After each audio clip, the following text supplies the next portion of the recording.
I'm driving down an empty freeway. Dans votre vie, vous avez certainement croisé des personnes que vous sentez à la bonne place, comme s'ils avaient rencontré le grand sujet de leur vie. Certains le sentent dès l'enfance, d'autres ne le trouvent jamais. Aurélie fait partie des gens qui l'ont croisé par hasard. Nous nous sommes rencontrés en 2014 ou 2015. Et dès le premier jour, elle m'a fascinée par ce mélange d'engagement et de beauté dans tout ce qu'elle entreprend. Nous avons d'abord collaboré pour le design de certains de mes produits. Nous avons ensuite créé un site Les Authentiques Anonymes avec une autre personne, Fabienne. J'ai suivi avec attention quelques années plus tard la création de son blog écologique Green Moods. Un jour, au détour d'une conversation plus personnelle, elle s'est confiée. Elle m'a raconté son parcours PMA, ses jours d'espoir et ses difficultés, et je me suis rendu compte à quel point le chemin pour devenir parent n'est pas le même pour tous. Et puis un jour, elle m'a envoyé un message. Le miracle était arrivé, son bébé était né. Aujourd'hui, Aurélie aide celles et ceux qui rêvent à leur tour d'avoir un enfant. Donc moi je suis Aurélie Ronfaux, j'ai 36 ans, je vis à Souston dans les Landes depuis septembre. Je suis en couple avec Christophe et j'ai une petite fille qui va bientôt avoir 2 ans en février et qui est arrivée après un long parcours de PMA et un long parcours de désir d'enfant, on va dire plus globalement. Ensuite, je suis indépendante depuis 12 ans, indépendante au niveau professionnel, mais je crois aussi un petit peu dans la tête. Et je suis, je fais plein de choses, directrice de création, designer, illustratrice, graphiste, entrepreneur. Hier, j'ai donné un cours de couture. Et voilà, en gros. Et puis j'ai, suite à mon histoire avec Lynn et donc notre enfant, j'ai créé la marque Mon Arbre pour la Vie. J'ai créé Mon Arbre pour la Vie en 2018. Tout est lié en fait. Tout est lié parce que on était donc en désir d'enfant depuis 2014. Donc ça fait 4 ans. J'en parlais pas beaucoup, voire pas du tout. Personne n'était au courant ou par des non-dits en fait. Et en fait, j'ai fait une fausse couche à l'été 2018, qui a été un petit peu la goutte d'eau qui a fait déborder le vase. C'était un très très beau message d'espoir parce que enfin la vie s'accrochait, mais en même temps ça n'a pas duré longtemps. Donc du coup, c'était très perturbant parce qu'on a eu ce qu'on attendait depuis 4 ans et en même temps, on l'a eu que très furtivement et sans savoir si ça allait remarcher derrière. Et c'est là où, en même temps, moi, ça m'a permis ça m'a fait un déclic où je me suis dit, mais finalement, toutes les questions que je me posais depuis 4 ans, là, j'ai vraiment posé les choses et je me suis dit, pourquoi on veut un bébé ? Pourquoi on fait tout ça ? Pourquoi je fais subir tout ça à mon corps ? Je faisais beaucoup de méditation depuis plusieurs mois. J'ai fait une méditation, alors c'est un concours de circonstances, hein, mais j'ai fait une méditation sur l'arbre. Et en fait, c'est pendant la méditation que tout le projet s'est visualisé dans ma tête. Ça paraît tout simple, enfin moi maintenant ça me paraît tout simple quand je le dis, mais la méditation, elle était sur l'arbre, elle était sur la vie d'un arbre en fait, les racines, la terre, les branches qui s'élèvent vers le ciel, les saisons, l'automne, l'hiver. Il n'y a pas de printemps sans hiver, donc il n'y a pas de vie sans se mettre à nu. Enfin voilà, il y avait plein de parallèles sur la vie d'un arbre. Le tronc aussi, la taille de son tronc, hein, un petit arbre, et puis même tout simplement la graine. La graine, elle ne devient pas un arbre centenaire en claquant des doigts. Et un petit arbre tout jeune, tout frêle, même s'il est très beau, une tempête, ça peut assez vite le déraciner. Et finalement, c'est avec le temps que l'arbre il s'installe, il s'ancre, Et puis il vint toutes les tempêtes. Et là, je me suis dit, mais en fait, si moi, en tant que femme, nous, en tant que couple, on était cet arbre. Et je pense qu'on l'est parce qu'on fait partie de la nature, en fait. Mais on se déconnecte au fur et à mesure, est-ce que c'est la société ou pas, mais on s'est déconnecté, en tout cas. Moi, je me suis déconnectée à un moment. Et là, ça m'a permis de me reconnecter à ce qu'on était vraiment. Et de tous ces symboles-là, je me suis dit qu'en fait, c'était génial et que c'était ce qui nous permettait d'avancer et puis de comprendre pourquoi on était là et ce qui allait se passer demain. Et donc, j'ai imaginé mon arbre pour la vie avec ce premier symbole d'un arbre et donc de représenter la femme et le couple sous la forme d'un arbre qui va en fait vivre et s'épanouir en fonction du parcours et en fonction du désir d'enfant. Donc en fait, l'arbre, on le personnalise avec des décalcomanies. Donc ça, c'est mon côté années 80, où j'adorais les décalcomanies. Maintenant, on fait des stickers qui sont pas très jolis, mais les décalcomanies, il y avait vraiment ce côté impression dans le papier, expression. Et du coup, voilà, on a un arbre, on a des décalcomanies. Tous les petits décalcomanies, c'est des symboles de la nature, c'est des feuilles, c'est des branches, c'est des racines, c'est des oiseaux, c'est du soleil, l'arc-en-ciel, enfin voilà, tous ces petits symboles assez simples qu'on va venir déposer sur son arbre et qui finalement vont raconter notre histoire. Et l'objectif, il était pour moi d'une part de raconter mon histoire sans parler de moi directement. Et moi, après 4 années de silence, c'est ce qui m'a permis de parler de ce qu'on vivait, parce que j'arrivais plus facilement à parler de mon arbre qu'à parler de moi. Donc ça permet d'extérioriser, ça permet de parler.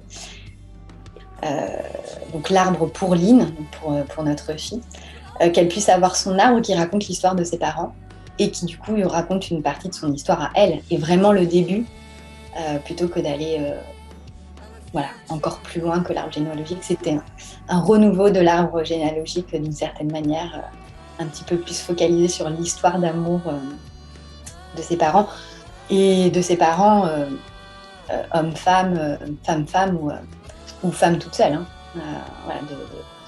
De comment est arrivé l'enfant. Voilà. Et sachant aussi que l'enfant ne vient pas forcément. Il n'est pas du tout garanti. D'ailleurs, le mot garantie n'est pas très joli, mais voilà, il n'est pas. Enfin, on ne sait pas s'il viendra. Et l'idée, c'était de ne pas se focaliser aussi sur l'enfant, de se dire que cet arbre, il représente mon chemin, notre histoire, et après, on verra. Et que l'histoire, elle est déjà belle avant d'avoir un enfant. Bon, ça, c'est pas facile. Hein. C'est pas facile. Je pense qu'il y a encore beaucoup de cheminement derrière avant d'en arriver là. Et qu'il y a un deuil, évidemment un deuil à faire quand l'enfant ne vient pas. Mais c'était de se dire que le chemin, il peut être beau et pas que difficile, même s'il est très difficile. Et après, je suis sur Instagram et les gens viennent me parler pour me dire qu'ils veulent l'acheter ou qu'ils l'ont acheté. Et souvent, je le découvre après, c'est-à-dire qu'ils l'achètent, ils mettent un petit peu du temps à le faire parce que ça paraît qu'une affiche, mais en fait, c'est quand même beaucoup de cheminement intérieur, d'être capable de venir se poser sur son arbre et finalement d'écrire d'une certaine manière, de transposer ce qui se passe. Donc des fois, on l'achète, ça rassure de l'avoir, mais on ne fait pas tout de suite. Et des fois, on m'envoie un message quand ça y est, ce week-end, on a décidé de le faire avec mon conjoint. Et c'était génial. Ça nous a fait du bien de nous remémorer certaines étapes. Et en fait, juste ça, entre guillemets, moi, ça me convient. Je me dis que ça a marché, en tout cas pour un couple, pour une femme. Et l'objectif, il est encore une fois de ne pas dire... moi, je m'en fiche, entre guillemets, qu'on me dise je suis enceinte ou j'ai un bébé en cours ou quoi, ou il est arrivé. Ce qui m'importe, c'est surtout que les femmes et les couples se sentent bien pendant le chemin, en fait. Et le problème, c'est qu'on cherche à donner la vie, mais on oublie de vivre. Et ça, c'est très, très difficile. Ce que venait de dire Aurélie était essentiel pour les personnes de plus en plus nombreuses qui suivent ce parcours PMA. On cherche à donner la vie, mais on oublie de vivre. Lorsque je décidai d'en savoir un peu plus, Aurélie fut prise d'une émotion de tristesse. Je décidai de faire une pause pour la laisser traverser ce moment. Cette période d'attente avait été longue, douloureuse, et la pression retombait maintenant que Lynn était arrivée. En fait, pendant 4 ans, bah oui, on met un peu de côté sa vie. Enfin, 4 ans, moi ou plus, mais...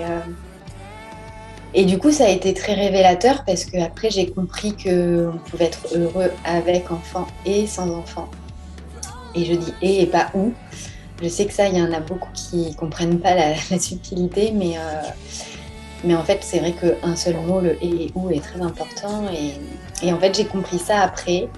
Et je me suis dit que si j'arrivais à être heureuse sans enfant, en fait, je pouvais être heureuse avec enfant aussi. Et qu'après, bah, c'était la vie qui décidait. Et bon, bah, ça a marché après. Comme quoi, les cheminements, voilà. Je dis pas que c'est ça, parce qu'en fait, j'en sais rien, ce qui a fait que ça a fonctionné, mais en tout cas, j'étais prête à vivre ce que la vie allait nous proposer. La question que je me posais était comment aider les couples qui vivent dans l'attente. Aurélie me donna la réponse.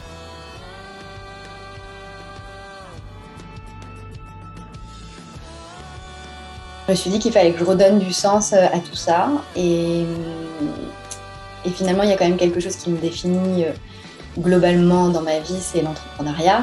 C'est le fait d'imaginer des projets, de créer en fait, tout simplement. Et je me suis dit que j'allais créer quelque chose de cette épreuve. Donc je me suis formée en début d'année. Et là, j'ai commencé vraiment en septembre. Une doula, à la base, c'est une accompagnante pour la femme et une accompagnante au sens large, qui n'est pas un accompagnement ni médical ni un accompagnement psychologique, juste une femme qui est là pour une autre femme, au service d'une autre femme, pour être à ses côtés et la soutenir. On connaît beaucoup les doulas pour la grossesse et le postpartum, parce que c'est des périodes dans la vie d'une femme qui sont assez délicates, fragiles, vulnérables, voilà, et c'est bien d'être accompagnée, on en parle de plus en plus. Mais en fait, une doula, ça peut être pour plein de périodes de transition en fait, dans la vie d'une femme et dans la vie d'une famille plus globalement. Et moi, j'ai décidé de me focaliser sur cette période du avant de devenir maman de corps, parce qu'on peut devenir maman de cœur, et c'est là toute la difficulté, c'est que la société ne le reconnaît pas forcément encore, cette période. Et j'ai commencé à apprendre ce que c'était et à connaître quand j'ai été enceinte. Et en fait, peut-être que j'en avais entendu parler quand on essayait d'avoir un enfant, mais en fait pour moi, elle était pour la grossesse et pour la femme enceinte, la grossesse, et pour le après. Normalement, la doula, elle va s'adapter à la personne qu'elle a en face d'elle. Il y a des personnes qui vont être plus ou moins réceptives à n'importe quoi, mais la méditation, le dessin, la discussion, l'échange avec d'autres. Donc ça va dépendre. Et la doula, elle est là pour s'adapter et pour proposer des manières que chacun puisse trouver sa propre voie et son propre équilibre. Pour toutes les personnes qui souhaitent en savoir plus sur cet accompagnement, il existe le site de l'Association des doulas de France. Pour l'accompagnement spécifique d'Aurélie, tout est très bien expliqué sur son site web Mon Arbre pour la Vie. Et vous pouvez retrouver toutes les informations à la fin de cette vidéo. Maintenant, revenons à l'essentiel et la partie la plus joyeuse de cette aventure, l'arrivée de cette petite fille, Lynn. Elle a presque 2 ans. 2 ans fin février. Elle s'appelle Lynn, Tioa et Aurélie. Tioa, c'est un prénom vietnamien.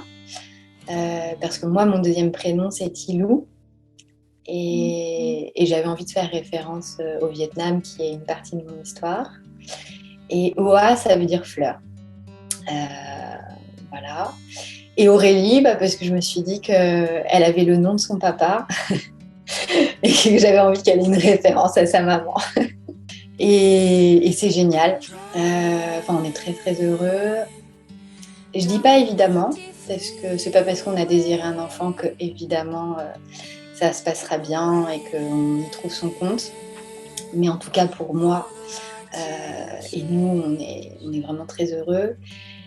Et je pense que je peux pas comparer, mais le fait d'avoir désiré très longtemps cet enfant, inconsciemment, j'ai l'impression que tout est fluide maintenant.